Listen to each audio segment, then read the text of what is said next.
আসসালামু আলাইকুম, সবাই কেমন আছেন? আলহামদুলিল্লাহ আমি তো ভালো আছি। আজকে আমি রান্না করব কচুর ফুল, আমার অসম্ভব প্রিয় একটা সবজি। তো এখানে আমি সাবধানের সাথে কচুর ফুলটা কেটে নিয়েছি।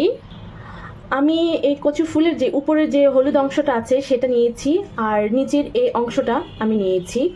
তো এটা না নেওয়াই বেটার, কারণ এটা খেলে গলা অনেক ফুলে যায়। তো আমি এটা আর নিয়ে নেই, আর নিচের অংশটা উপরের অংশটা নিয়েছি। এখন আমি হলুদ আর লবণ দিয়ে মেখে রেখেছি, যাতে কচুর যে একটা কষ ভাব আছে সেটা চলে যায়, আর কচুটা যাতে একটু নরম হয়ে আসে। কচুর ফুল। তো এখানে একটু কিছুক্ষণ আমি এগুলি রেস্টে রেখে দিব। রেখে দেওয়ার পর ভালো করে ধুয়ে নেব। এখন আমি ভালো করে কচুর ফুলগুলি ধুয়ে নিয়েছি। একে একে আমি এটা দিয়ে দিব একটা পাতিলে। রসুন কুচি দিয়ে দিব, কাঁচামরিচ কুচি, বেশ খানিকটা পেঁয়াজ কুচি, স্বাদ মতো লবণ, পরিমাণ মতো হলুদ গুঁড়ো। তারপর ঢাকনা দিয়ে এটা সিদ্ধ করে নেব। কাঠের একটা ঘুটনি দিয়ে আমি কচুর ফুলগুলো এভাবে নরম করে নিব। এখানে আমি পরিমাণ মতো তেল দিয়ে দিব, আর দিয়ে দিব বেশ খানিকটা পেঁয়াজ কুচি। পেঁয়াজ কুচি দেওয়ার পর এখানে দিয়ে দিব তেজপাতা, দিয়ে দিব দারচিনি আর এলাচ। তারপর এগুলি আমি ভালো করে ভেজে নেব। ভাজা হলে আমি দিয়ে দেবো এখানে আদা আর রসুন বাটা। আদা রসুন বাটা ভালো করে পেঁয়াজের সাথে ভেজে নেব।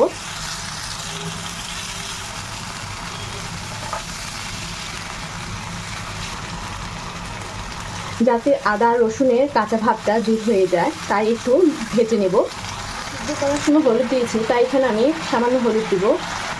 দিয়ে দিব কাশ্মীরি মরিচ, যেটা আমি আমার বড় খালার কাছ থেকে নিয়ে এসেছি। পরিমাণ মতো জিরে গুঁড়ো, ধনে গুঁড়ো দিয়ে দিব। এটা একটা স্পেশাল মিক্স মশলা, যেটা আমি আমার শাশুড়ির কাছ থেকে নিয়ে এসেছি। আর যেহেতু আগে একটু লবণ দিয়েছি, তাই এখন একটু সামান্য লবণ দিব। আমি এগুলি ভালো করে মিশিয়ে নেব, যাতে মশলা তেল উপরে উঠে আসে।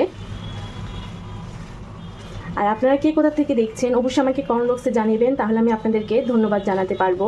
আর কার কার কচুর ফুল পছন্দ অবশ্যই কমেন্ট বক্সে জানাবেন। আমার তো অনেক পছন্দ।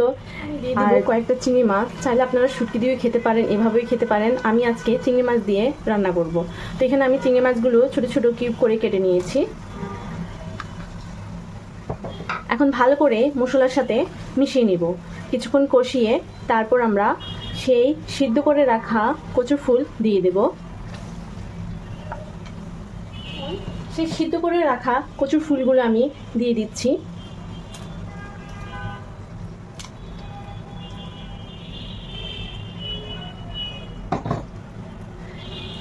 ভালো করে এগুলি মিশিয়ে নেব মশলার সাথে। মাশাআল্লাহ, অনেক সুন্দর গ্রান এসেছে। এখন মশলাগুলো ভালো করে মিশানোর পর যাতে পানি না থাকে ওইভাবে শুকিয়ে নেব।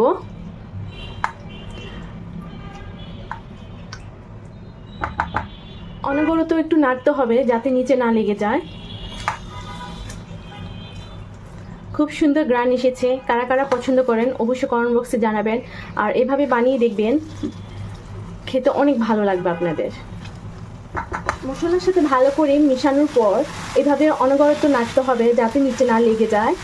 আর মাশাআল্লাহ আলহামদুলিল্লাহ অনেক সুন্দর গ্রান এসেছে, যা গরম ভাত দিয়ে খেতে অনেক মজা। আপনারা যারা পছন্দ করেন তারা তো অবশ্যই ট্রাই করবেন, আর যারা পছন্দ করেন না এইভাবে রেসিপিটা ফলো করে রান্না করে খেয়ে দেখবেন। আলহামদুলিল্লাহ আপনারা খুবই মজা পাবেন। তো কেমন হয়েছে আজকে ভিডিও অবশ্যই আমাকে কমেন্ট বক্সে জানাবেন। তো আজ এই পর্যন্তই, সবাই ভালো থাকুন, সুস্থ থাকুন, নাসরিন সোনি ব্লগসের সাথে থাকুন। আল্লাহ হাফেজ।